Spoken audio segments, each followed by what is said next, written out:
आपसे पूछना चाहता हूँ रुपेश भाई, आपका वोटर आईडी कार्ड होगा, वोट देने जाते होंगे, वोट देंगे बीजेपी को? देखिए मैं आपको बताता हूँ, ये जो सवाल है ये पूरे देश के लिए है।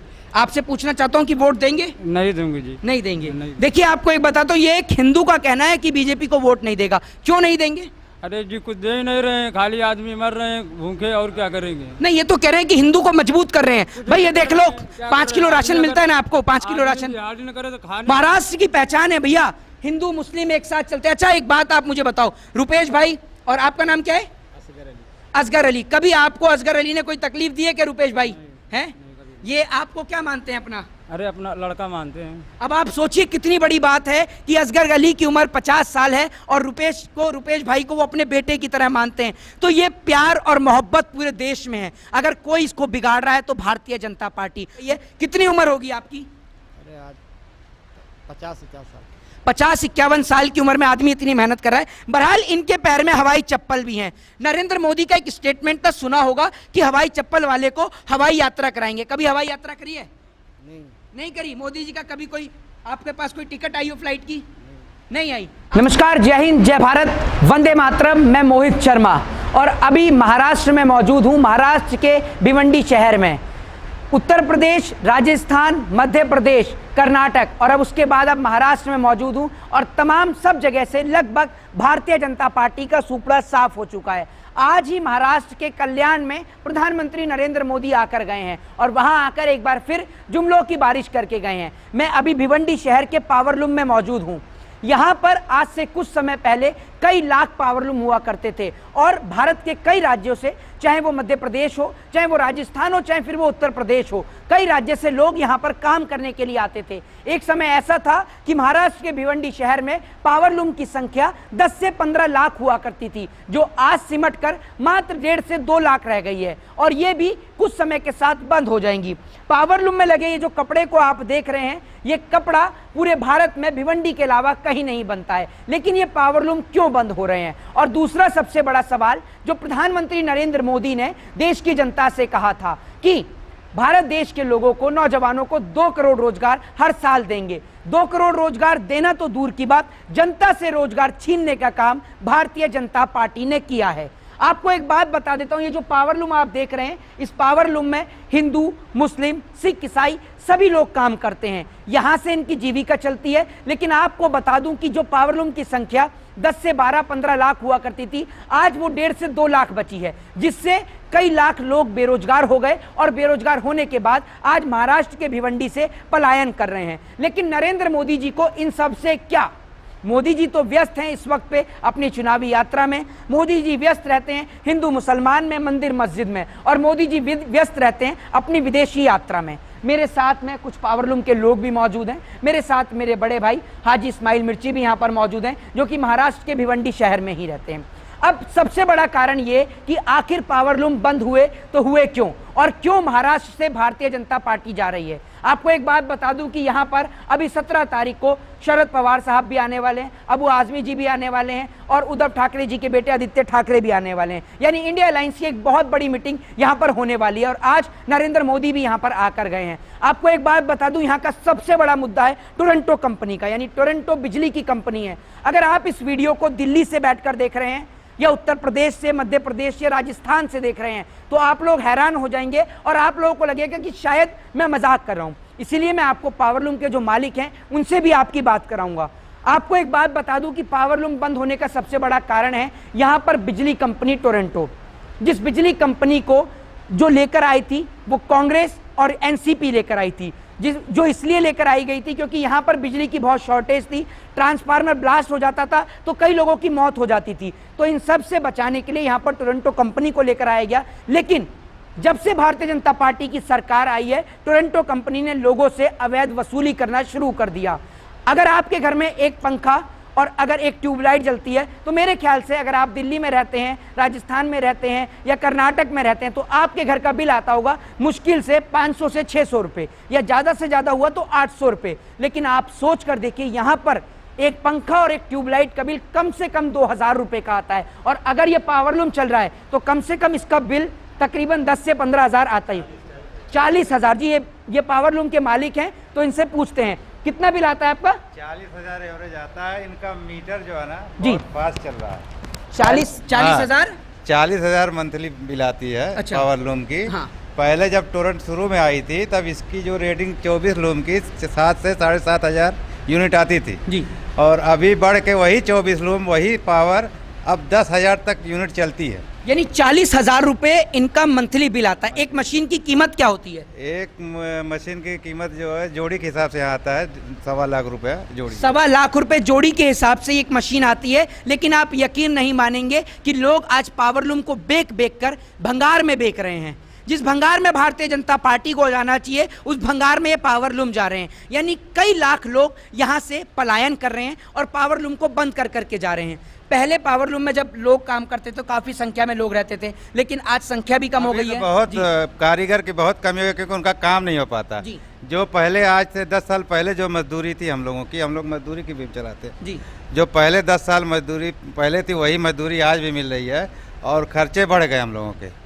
मतलब कहने का मतलब ये है कि 10 साल में बिजली के दाम तो बढ़े, महंगाई भी बढ़ी, लेकिन इन लोगों का पैसा यानी आमदनी नहीं बढ़ी। उसके पीछे का कारण ये है कि यहाँ पर बिजली का बिल हर महीने बढ़ता है। हर महीने बढ़ता है ना, यहाँ बिजली का बिल हर महीने बढ़ता है। और सबसे बड़ी बात आप ये सोच लीजिए, इस महाराष्ट्र के भिवंडी शहर में अगर कोई आदमी की तबीयत खराब हो जाए तो इलाज कराने के लिए सिर्फ एक ही हॉस्पिटल है जिसका नाम है IGM यानी इंदिरा गांधी हॉस्पिटल। यानी यहाँ कोई अस्पताल नहीं है, यहाँ कोई मेडिकल कॉलेज नहीं है, लोगों के रोजगार के कोई साधन नहीं है और सड़कें ऐसी कि अगर गाड़ी लेकर निकलोगे तो पता नहीं कि कौन से गड्ढे में आपकी गाड़ी गिर जाए और कब आपकी हत्या हो जाए, ये भी आपको नहीं पता। बहरहाल हमारे साथ में या पावरलूम के मालिक भी हैं, इनसे जानते हैं कि पहले के समय में और अब के समय में क्या अंतर है। क्या आपको लगता है कि ये बीजेपी को वोट देंगे? सबसे पहले आपको मैं ये पूछना चाहता हूँ कि अगर आपके पावरलूम में हिंदू मुस्लिम सब लोग काम करते हैं, ठीक है, कभी आपके पावरलूम के अंदर ऐसा संकट आया है जैसा संकट आज भारतीय जनता पार्टी के आने के दौर में मंडरा रहा है?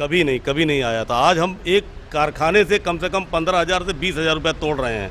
ये इंतज़ार है कि आज सुधर जाएगा, कल सुधर जाएगा। दिन पर दिन पावर बिल बढ़ती चली जाती है, हमारे खर्च बढ़ते जाते हैं, हमारी आमदनी कम होती जा रही है, हम नुकसान उठाते चले जा रहे हैं। आपके जो कई साथी थे जो आज पावरलूम को बंद कर दिया उन्होंने, करके भाड़े पर बेच के चले गए, कारखाना खाली करके चले गए। अब जो कुछ बचे हैं वो भी धीरे धीरे सब यही प्लान है कि बस अगर यही महीना 2 महीना और चला तो वो भी बेच के निकल जाएंगे यहाँ से। देखिए यहाँ के लोगों की सबसे बड़ी समस्या है टोरंटो बिजली की कंपनी। वो बिजली की कंपनी इतनी अवैध वसूली कर रही है, इतनी अवैध वसूली कर रही है, लेकिन यहाँ के लोगों के लिए एक राहत की खबर ये है कि यहाँ से इंडिया अलायंस ने एक मर्द कैंडिडेट को उतारा है जिसने ये साफ तौर पे कहा है कि अगर वो चुनाव जीतता है तो वो टोरंटो कंपनी का एग्रीमेंट दोबारा रिन्यूअल नहीं होने देगा। ये बहुत बड़ी बात है और इस बात से यहाँ के लोगों को क्या फर्क पड़ता है ये पूछते हैं। जी, हम लोग यहाँ से हटाना चाहते हैं कि टोरेंट कंपनी यहाँ से जाए किसी भी शक्ल से, और हमारे जो बालिया मामा है या हमारे जो इंडिया अलायंस है ये लोग आए ताकि हमको इनसे निजात मिले, ये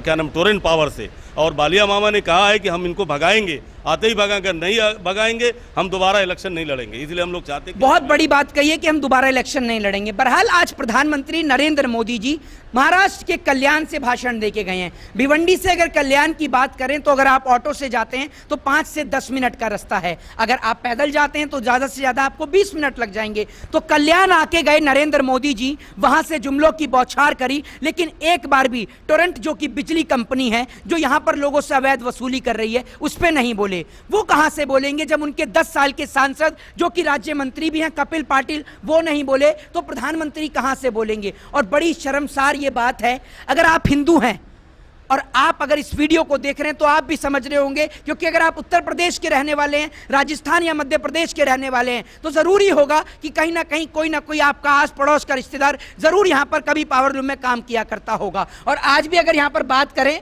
तो बहुत से लोग हैं, पूछते हैं कहां से काम कर रहे हैं, कहां के रहने वाले हैं अंकल आप? इलाहाबाद। देखिए इलाहाबाद प्रयागराज के रहने वाले हैं, यानी बाबा के बुलडोजर का, बाबा लोगों का घर उजाड़ने का काम करते हैं, बसाने का नहीं। अब पूछ लेते हैं इलाहाबाद से यहाँ क्यों काम कर रहे हैं? वहां रोजगार नहीं है?